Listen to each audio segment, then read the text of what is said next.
आप सभी को नमस्कार।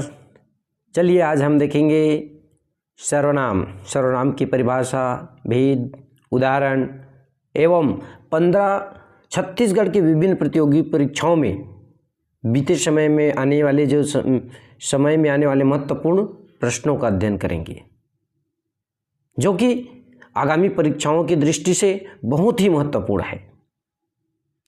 आइए देखते हैं हम सर्वनाम की परिभाषा। सर्वनाम, सर्व प्लस नाम।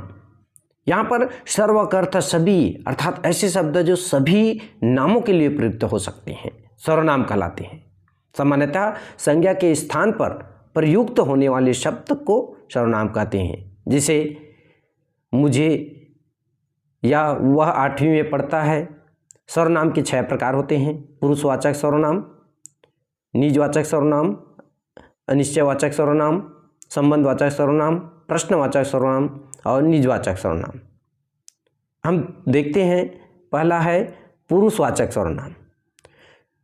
जो सर्वनाम बोलने वाला, सुनने वाले अथवा किसी अन्य के लिए प्रयुक्त होता है उसे पुरुषवाचक सर्वनाम कहते हैं। अर्थात दूसरे शब्दों में कहें कि जिन सर्वनामों का प्रयोग वक्ता या अन्य के लिए किया जाता है वह पुरुषवाचक सर्वनाम कहते हैं। जैसे मैं, तुम, वह, आप।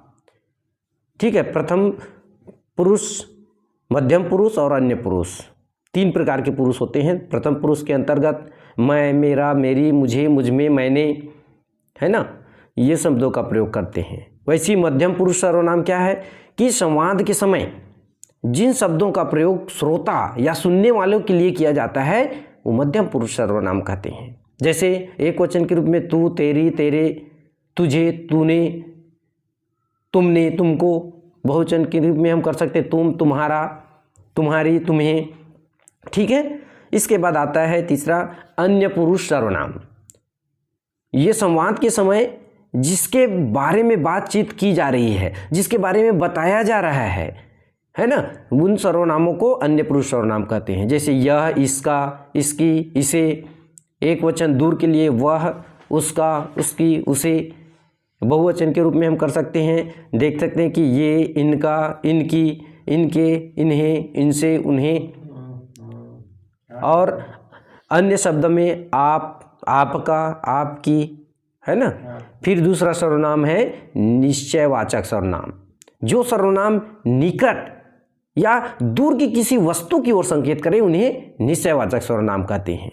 जैसे यह, वह, ये, वे आदि।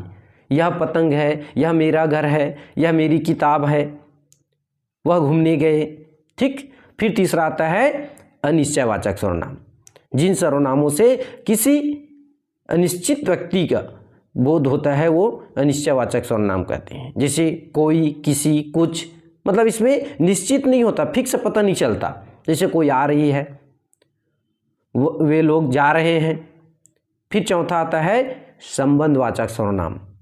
वह सर्वनाम शब्द जो किसी वाक्य में प्रयुक्त संज्ञा अथवा सर्वनाम के संबंध का बोध कराए उसे संबंधवाचक सर्वनाम कहते हैं। जैसे जे, जो, सो, है ना, जो। फिर आता है प्रश्नवाचक सर्वनाम। 5वां, वाक्य में प्रयुक्त वह शब्द जिससे किसी व्यक्ति, वस्तु अथवा स्थान के विषय में प्रश्न किया जाए, वहाँ पे प्रश्नवाचक सर्वनाम होता है। दूसरे शब्दों में कहें कि जिन सर्वनाम से प्रश्न पूछे जाए वो प्रश्न का बोध हो वह प्रश्नवाचक सर्वनाम होता है। कौन, क्या, कैसे, वह कहाँ जा रहा है ना। फिर आता है 6वां निजवाचक सर्वनाम। जिन शब्दों का प्रयोग वक्ता स्वयं के लिए करता है वे निजवाचक सर्वनाम कहलाते हैं। दूसरे शब्दों में कहें कि सर्वनाम में तीनों पुरुष, उत्तम, मध्यम और अन्य में निजत्व का बोध करते हैं उसे निजवाचक सर्वनाम कहते हैं। जैसे आप, स्वयं, अपना, अपनी, है ना। मैं अपना कार्य खुद ही कर लूँगा, है ना। ये कह सकते हैं कि मेरी पत्नी अपने कार्य स्वतः करने में सक्षम है। ये होता है। तो हम देखते हैं कि विभिन्न प्रतियोगी परीक्षाओं में पूछे जाने वाले महत्वपूर्ण प्रश्न 15 प्रश्न हम यहाँ पे अपलोड किए हैं, जिसे आप लोग देख लीजिएगा, बहुत ही इम्पोर्टेंट है। और ऐसी सभी प्रकार के वीडियो में हम प्रश्न डालेंगे, आप निश्चित इसका अध्ययन करेंगे, जो कि आगामी परीक्षाओं की दृष्टि से बहुत महत्वपूर्ण है। ऐसी वीडियो के लिए हमारे वीडियो को लाइक, सब्सक्राइब और शेयर जरूर कीजिएगा।